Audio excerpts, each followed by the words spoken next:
যারা ইসলামের এই সমস্ত কথাগুলো শুনলেই এই যে একটা স্লোগান দিল, এটা অনেকের কাছে ভালো লাগে না। তারা মনে করে আরে ইসলাম তো হলো আল্লাহ আল্লাহ জিকির করবে, এত জোরে আল্লাহু আকবার বলার কি দরকার? আরে আপনারা ইসলামটাকে তো বুঝবার চেষ্টা করেন, মানেন না না মানেন। আপনি কতটুকু মানবেন সেটা আপনার আর আপনার কপালের বিষয়, কিন্তু ইসলামটাকে তো অন্তত বুঝবার তো চেষ্টা করবেন।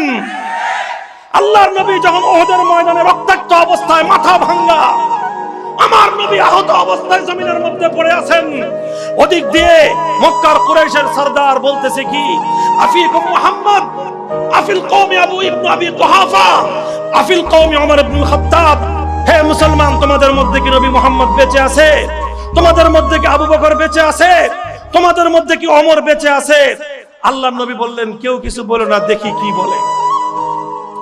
তখন কুরাইশের সরদার আবু সুফিয়ান বলল, ইন্না হাউলাই কদ মাতু, সব মরে শেষ।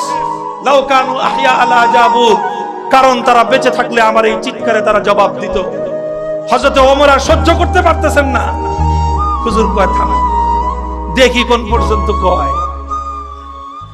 এরপরে আবু সুফিয়ান বলল, ওলু হুবাল, ওলু হুবাল, বলল হুবলের জয়ধ্বনি, হুবল বড় হোক। এই কথা যেই বলতে দেরি, এতক্ষণ পর্যন্ত যেই নবী ওমরকে, আলীকে সামনে রেখেছিলেন, নিবৃত্ত রেখেছিলেন, এবার সে নবী বলতেছেন আজিবু, আজিবু। ওমর এখন আর চুপ করে বসে থাকার সময় নাই। হযরত ওমর জিজ্ঞাসা করলেন, মা নাকুলু ইয়া রাসূলুল্লাহ, কে? আমার নবী বললেন, ওমর জবাব দাও। ওমর বললেন, কি বলবো ইয়া রাসূলুল্লাহ? আমার নবী বললেন, কুলু আল্লাহু আলা ওয়া জাল। হে ওমর, তোমার কণ্ঠে সমস্ত শক্তিগুলো ঐক্যবদ্ধ করে চিৎকার করে একটা আওয়াজ দাও,